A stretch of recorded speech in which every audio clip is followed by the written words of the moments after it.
right, hello ladies and gentlemen. I'm going to take a few minutes to go over some of the questions from the pretest to kind of give you a leg up on studying for the unit test, which is coming up this Wednesday, September 11th.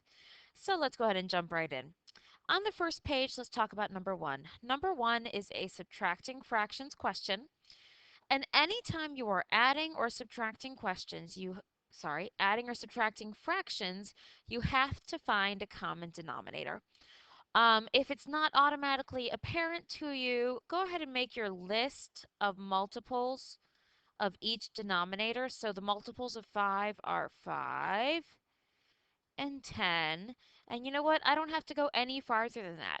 Automatically, I can see that this multiple of 5, 10, is the same as this denominator here. So all I need to do is turn my second fraction into a fraction that has a denominator of 10. So in order to do that, let's go ahead and write our first fraction down just as it is because that doesn't have to change. And then our second fraction, we know it is going to have a denominator of 10 because you have to have the same denominator to subtract fractions. And then I want you to ask yourself, what do you have to do to 5 to get to 10? Hopefully you can figure out that you have to multiply it by 2. Once you know that, a lot of people try and just say their denominator is still 2. You can't do it. It's not fair. You have to say, okay, well, I did 5 times 2 to get 10, so now I have to do 2 times 2, and that's going to give me 4. After you have created equivalent fractions with a common denominator, you can then simply add or subtract the numerators and keep the denominator. So in this case, 7 minus 4 gives me 3. And then my denominator is just going to be 10. Number two, oh, make sure on the test, guys, that you circle or put a box around your final answer so I can find it easily. Number two, graphing on a number line. This is still giving a lot of people quite a bit of difficulty. Start where your problem starts. In this case, our problem starts at 7/10. 7/10 is going to be between 0 and 1. And ask yourself, is it closer to 0 or is it closer to 1? It's certainly closer to 1. Now, is it going to be, kind of halfway between 1/2 and 1? Is it going to be really close to 1 or just kind of close to 1? Half of 10, guys, is 5. Okay, that would put us at the halfway point. So is 7 closer to 5 or is it closer to 10? It's closer to 5. Not really, really close, but it's closer to 5. So it's going to be probably right about here. Okay, a little bit past a half, not quite a whole. So that is going to be our 7/10. And I'm not too worried about it being exact. If it's in the right section of the number line, I'm going to be happy. So we start where our problem starts, and then I want you to go to the end of your problem, your answer.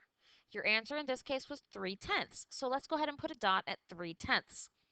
That's going to be between 0 and 1/2, and it's probably a little bit closer to 1/2. So let's put a dot right here, and that value is 3/10.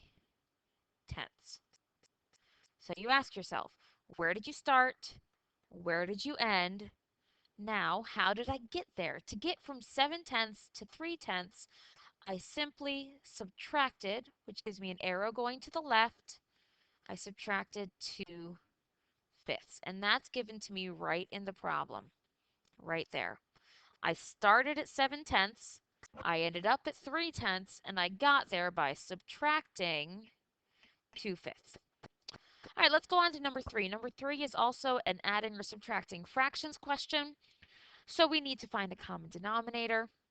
If you want to go ahead and make your list of multiples, we have our 3, and multiples of 3 are 6, 9, and right there we don't have to go any farther because we have the other denominator is a 9. So this first fraction gets to stay just as it is. It's 8/9. My second fraction I know is going to have a denominator of 9. I have to figure out what my numerator is. I do that by saying, how do I get from this 3 to 9? You do it by multiplying by 3. You have to be fair. You have to do the same thing to the top as you did to the bottom. So we did 3 times 3 to get 9. Now we have to do 1 times 3, and that gives us 3. Okay? Now that they have the same denominator, we can add our numerators, giving us 11, and keep our denominator of 9, 11 over 9.